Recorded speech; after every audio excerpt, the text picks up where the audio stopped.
Hola, buenos días.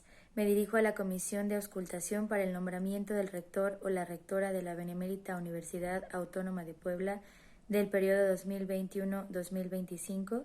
Yo, María Guadalupe González González, trabajadora institucional con ID 4440000151, adscrita al Hospital Universitario de Puebla, quiero proponer a la doctora María Lilia Cedillo Ramírez como candidata a la rectoría de la UAP por su amplia trayectoria en el ámbito de la ciencia, por su experiencia como docente y directiva de algunas instituciones de la UAP, así como su gran compromiso social hacia la comunidad de la Benemérita Universidad Autónoma de Puebla.